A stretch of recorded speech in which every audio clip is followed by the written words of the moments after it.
Welcome back to Sound and Vaults, ladies and gentlemen. Not said that for a while. You join us for episode 3 of Failsworth watering holes, past and present. Today we're back in Wrigley Head where we started in episode 1, looking at Wrangler's Arms.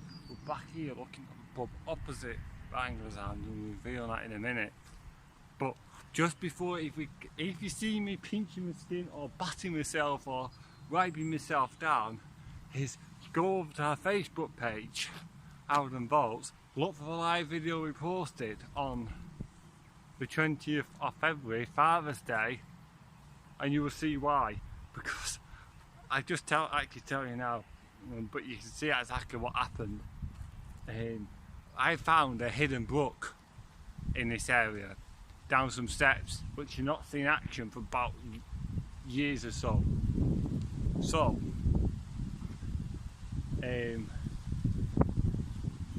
And there was shitloads, and then like green, small little insects.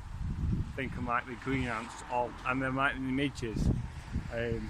But I'm going to try and go back down there in the winter when everything dies down and show you that properly on a video. But anyways, digressing, so let's get to revealing this pub, shall we?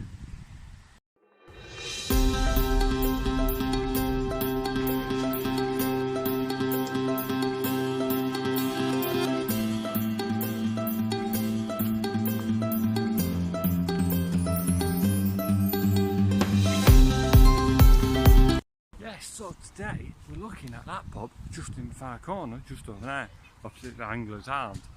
And it's called the Bay Horse at 86 Wrigley Head. And the story starts as this: there is no official licensing date for the Bay Horse, but its nickname, Shotover, could be a clue to its origins as a horse of that name won the Derby in 1852.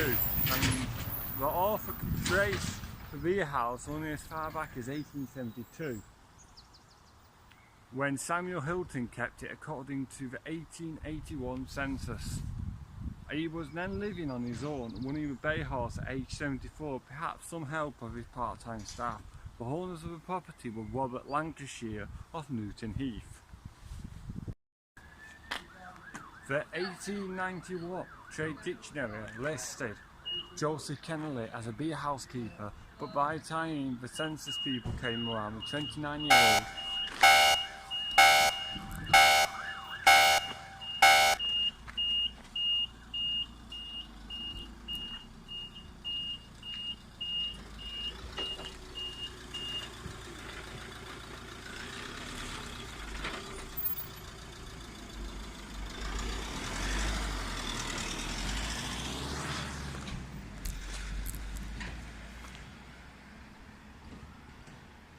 Yeah, so we got a bit disinstructed there. The 29-year-old Thomas Nixon was in charge, helping his wife Eliza, who was a year younger. They had 4 young children: Florence, Mabel, Bertha and baby Thomas.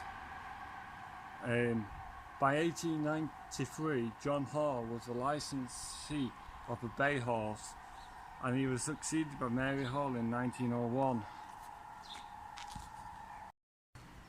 At this period, the beer house was next to a row of 3 cottages. Yeah, that's right. You can just see them just here off centre shop. But the pub was set well back of the road, almost in line with the rear of the cottages. John H. Hollins, who had the licence from 1904, may have also been owner of the property, because when Lily Hollins took over in 1911, she was responsible for some alterations made into the cellar. The next licensee was Robert Ogden in 1903, and was certainly the owner, and 2 years during the First World War, John Worsfold ran the beer house for him. And Robert returned in 1918, but in 1923 Lily Hodgson was in charge, so he may have died about 1928.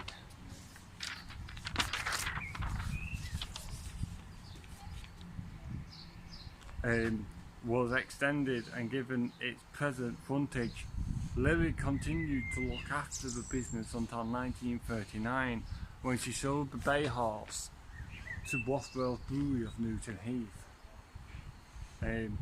Did Lily Hollins become Lily Hogden? If she did, she was at the beer house for a good number of years.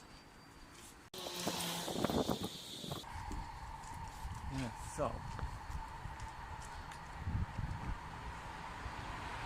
the Bothwell's first two licensees, Harry Butterworth and William Smethel, each stayed for a year, and Guestry stayed for 4 years until 1945, and Harold Lee from 1945 to 1951. Between the latter dates and 1967, there were no fewer than 11 licensees. Most of them stayed only a year or two. Violet Fielding managed 3 years until 1961, when Marston's Brewery took over Rothwell's. The Bay Horse attained its full license. In recent times, things have settled down a bit, but Thomas Richardson served for 12 years until 1987, and his successor Pauline Platt stayed for 7 years. And then the tenants who took over in 1944, when yours truly was introduced into this world, was Gerard Merlin, who took over in 1944. It is uncertain when the pub was changed to just the name of Bay, but it has since had its entrance moved from, let's show you some, just a second. Yes, so this is an image of the Bay Horse Wrigley Head in 1994. The frontage was then the 20th century addition, bringing the building in line with adjoining property. But you can see that the entrance is right next door to that door there.